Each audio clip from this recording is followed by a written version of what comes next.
Halo sahabat Papi, jangan lupa subscribe dan like di Papi Channel yang logis dan mencerdaskan. Halo, selamat berjumpa kembali di Papi Channel. Di Papi Channel kali ini, Papi akan menjawab pertanyaan-pertanyaan dari warga yang tinggal di Kota Semarang Atas mengenai kayu jati.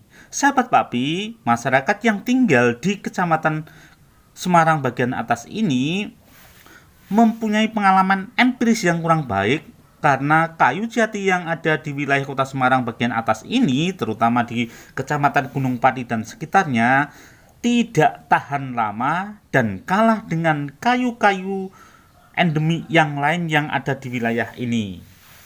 Apa penyebabnya? Dan mengapa bisa demikian? Kayu yang dikatakan istimewa itu ternyata kualitasnya tidak lebih baik dari kayu-kayu yang lain. Maka di video kali ini Pak Pi akan menjelaskan secara empiris maupun secara saintifik berkaitan dengan kayu-kayu jati yang ada di wilayah ini. Nah, di video ini akan memberikan bekal kepada masyarakat agar lebih paham terhadap kayu jati dan perlakuannya dalam memanfaatkan kayu jati agar kayu jati ini lebih baik kualitasnya dan manfaatnya. Nah, ini Pak Pi sudah berada di dekat pohon jati yang sudah besar dan siap akan ditebang, dan ini bisa dimanfaatkan oleh masyarakat. Bagaimana kayu jati ini bisa digunakan dan bagaimana cara penggunaannya? Ikuti terus ya di channel Pak Pi ini. Kayu-kayu jati dengan informasi penting yang akan menjadi referensi sahabat Pak Pi jika ingin membangun rumah atau membuat perabot rumah tangga jika sahabat Papi tinggal di Semarang bagian atas. Karena istimewanya Semarang bagian atas ini lain daripada yang lain. Dan Papi jelaskan bagaimana sebenarnya tentang kayu jati ini. Kayu jati di wilayah ini sangat cepat sekali pertumbuhannya, sangat subur tanahnya, sehingga kayu-kayu jati ini dibanding dengan kayu yang ada di Wonogiri atau di daerah lain, ini pertumbuhannya lebih cepat karena di wilayah ini tanahnya sangat subur sekali. Nah, ketika tanah itu subur, maka ada hal yang berbeda dengan kualitas kayu. Di samping itu sahabat Papi, di wilayah sini kandungan kapurnya itu sangat sedikit sekali. Sehingga ketika tumbuhan ini hidup, itu kurang zat kapurnya, sehingga kualitas kayunya pun berbeda. Nanti akan Pak jelaskan bagaimana dengan kualitas kayu jati yang tumbuh di wilayah Semarang bagian atas ini. Nah sahabat Pak Pi, ketika kita sudah tahu tentang kualitas kayu yang akan kita gunakan untuk kurang baik, maka kita harus punya solusi. Solusi yang pertama adalah pada saat kita akan menebang kayu itu, kita harus memilih masa yang paling baik. Masa yang paling baik yaitu mangsa brubuh, yaitu terjadi pada mangsa kasongo kadoso, yaitu ketika bulan Masehi, bulan Maret sampai Mei.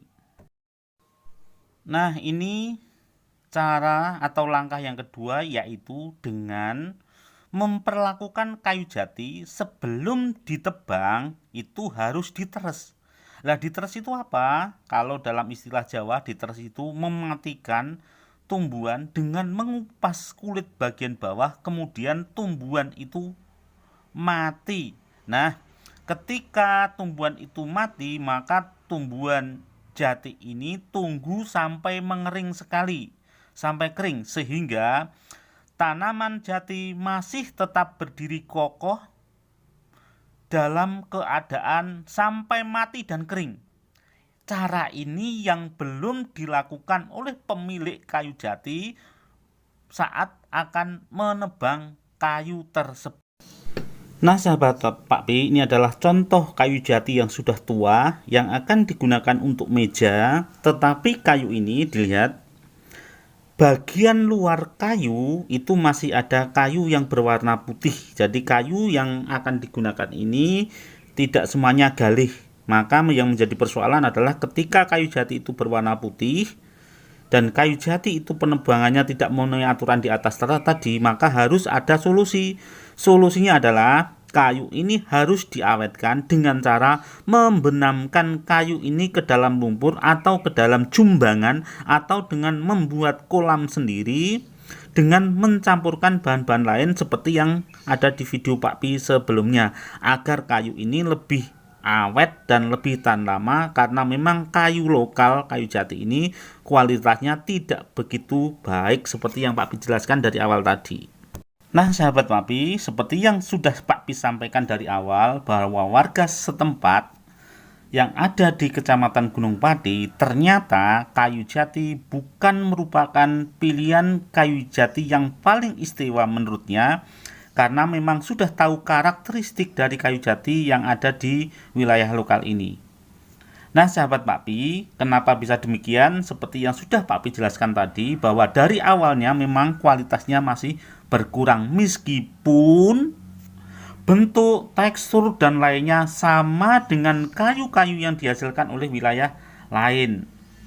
Tetapi memang kualitasnya agak baik jika satu, perlakuan terhadap kayu jati ini tidak maksimal sesuai yang Pak Pi sampaikan tadi, yaitu pada saat menebang kayu tidak memperhatikan mongso, waktu yang tepat. Yang kedua adalah ketika kayu jati akan ditebang tidak pernah diteres, bahkan ketika kita mempunyai niat atau warga mempunyai niat akan menebang kayu langsung ditebang tanpa mempedulikan musim atau kayu diteres dulu. Yang ketiga adalah warga pendatang atau siapapun yang tidak warga lokal atau justru warga modern tidak pernah mengawetkan kayu jati ini dengan membenamkan ke dalam lumpur atau kolam, sehingga kayu-kayu jati ini tidak tahan lama. Sahabat Pak Pi, maka karena sudah pahamnya warga setempat, warga lokal terhadap kayu jati yang dihasilkan oleh wilayah lokal, maka pilihan yang paling menjadi nomor satu adalah warga setempat memilih kayu nangka sebagai kayu unggulan di wilayah ini. Karena kayu nangka yang sudah tua mampu bertahan ratusan tahun, tidak seperti kayu jati lokal karena mempunyai kelemahan-kelemahan berkaitan dengan keadaan alam dan geologi dan lain sebagainya. Nah, sahabat Pak Pi, memang kadang-kadang warga pendatang bingung terhadap orang wilayah ini.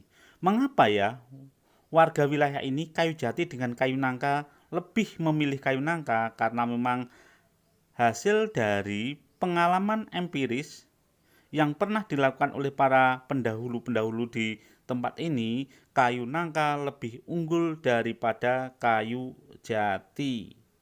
Meskipun kayu jati diperlakukan apapun tetap masih kalah dengan kayu nangka, karena kayu nangka lebih cocok dengan wilayah yang ada di Gunung Pati ini. Demikian dari Pak Pi, jangan lupa like dan subscribe ke video ini dan share ke teman-teman kita yang membutuhkan, karena video ini sangat logis dan mencerdas.